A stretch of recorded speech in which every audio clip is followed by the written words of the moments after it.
Thomas Russell, well-known individual, made a lot of money from crime.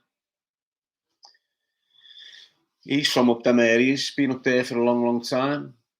I believe he's the brother of Keith Russell. I've been in custody with Keith Russell at some point in my prison time. But let's talk about Thomas Cashman, the type of individual Thomas Cashman is. Now, I've done a lot of time in jail, and I'd never heard this kid's name in my life, this Thomas Cashman. And it comes up to 2016, and I get out. I'm on my music thing. I've got a few haters. All of a sudden, I'm starting to get attacked by some kid called Stephen Turney, Shorty. What do I mean by attacked? He was just starting to talk. He was starting to mix with some sex offender called George Carpenter. And they were coming at me, trying to cancel me out for whatever reasons. So I got on it, who it was. They tried to disguise who he was, but I got on it by his voice and just started screaming about them. They were doing videos with this rapist, letting them sit on the videos in their gaff with guns, sitting. You might have seen it. George Carpenter, known as Carpo, the rapist, the nonce. You might have seen videos of him sat behind desks abroad with firearms, thinking he's off his cake. They was their firearms. Where he was their gaff. Alongside, what's that family's name? High Tops, Low Tops, what's his name? Shamrock or something. They were all over there. Whilst that shaman that was on the toes, they were all based in the same places, these people. And that's how I got on them. So I started writing them off. I tell you how that George Carpenter came into it. I'm in Dingle buying a weed off some kid. And he shows me this live feed. And it's this George Carpenter talking about my younger brother, Danny's child, who died when he was 2. And what he was saying on that live feed, I'd never heard of it. Just giving him pure. Got off, done some homework. It only turns out he's a convicted rapist. Raped a young girl in a wheelchair, forced a mop pole up her after forcing drinking him out. But anyway, as we move on, this shorty starts funding this little nonce and giving him a bit of dough, giving him the network to make his music and target me and make tracks about me, is trying to cancel me. So I start out in this shorty, this Stephen Turney, all of a sudden cross me Instagram and start getting a message off who? Thomas Cashman. Now it is what it is. People around the city know who he is. People around the city know what he's about. He's just a little weasel with a firearm. And there's loads of them. With a firearm. It's what he is, people. And that's what you need to understand what you're looking at with this alleged murder of that young girl.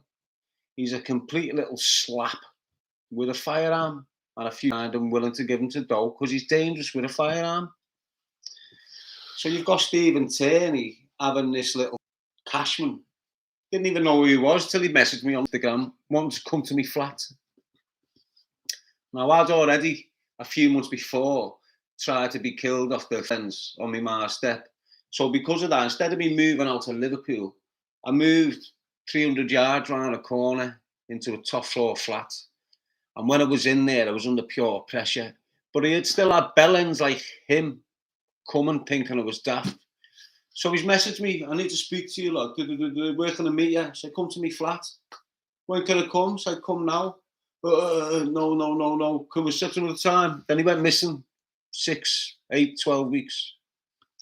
Again, bam, they're running him out off. This nonsense running his mouth off. So I'm attacking him and anyone around him, including this shorty. Again, because he's Cashman's money man, He doesn't want my name getting screamed everywhere. So this cashman's on me again. Could I come and see you again, lad? Yeah, come to mine. Come by yourself. He's came by himself. Well, he came in the flat by himself. He's come in. I'm all boarded up. He didn't know what happened. The reason I'm boarded up is because I've just been under pure pressure from all the rats around that area. Just trying to... I got paranoid. But anyway, he's come in. He's sat down on my thing. He's got a piece on him. He's only a little scrawny rat. I'm just looking at him thinking, wow, I'll just mash you up if you carry on being cheeky. So we start talking about why you're saying this about him. I'm saying, because he's doing this with him. No. But there's loads of people looking to kill you. And then this is when the Irish came into my life, because he'd been incarcerated with someone from Ireland on the same wing from someone's island. And he just started speaking about them, how he'd been doubled up with them. And we got into conversations like, you might have heard me speak about it in the past. What if they come through your door, lad? I said, I'm ready to die. This is what I've said to him. I'm ready to die, but don't for 1 minute think I won't be leaving DNA splattered everywhere. I'll kill one of them. I'll be killed, but there'll be DNA everywhere. Someone will go down for it. That's snitching. I just looked at him and thought, you weird little... Tell Shorty to keep my name out his mouth, and was sweet. And that was it. It went quiet for ages.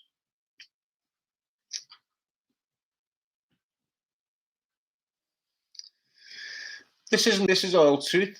And these are like, he was just like a long line of the little gunmen in the city that sort of must have thought they could, have some sort of authority over me. But it is what it is. Got arrested 2 days ago.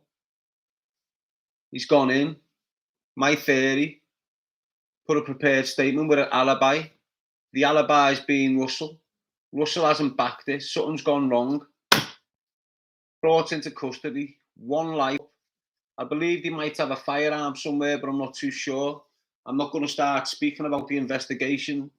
But the bottom line is they don't normally charge you on an offence like this unless they've got something substantial against you. So, family getting justice for their young girl. It's about the young mum getting justice for their injuries. Joseph Nee, he should not have been running through that front door. He should not have went near that front door, full stop. I mean, look, it's heavy, the situation that Nee's been in. His brother's being attacked by the same firm, possibly. Gone on for years with them.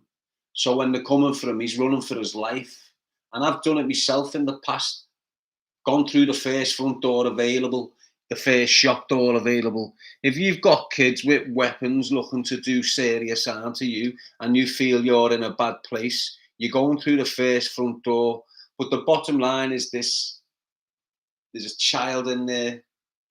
You don't start sprinting all over the place trying to run past the kid. You know quite well what's going on, especially when you're in the game, especially when you've got experience with firearms upon yourself and being used towards others. So Joseph Nee, he's just like the child killer. He's not really responsible, but it is what it is. You've got to conduct yourself properly. You can't be bringing members of the public into danger, and that's exactly what he done. So it is what it is. He needs to be very forceful, and the fact that he's not, how can I put it, the fact that he's not cooperating gives him a gold medal with the criminal fraternity and the rats that you're with at the moment. But within the eyes of the general public, it tells you a lot about how remorseful and how deep his empathy is towards that young girl and her family.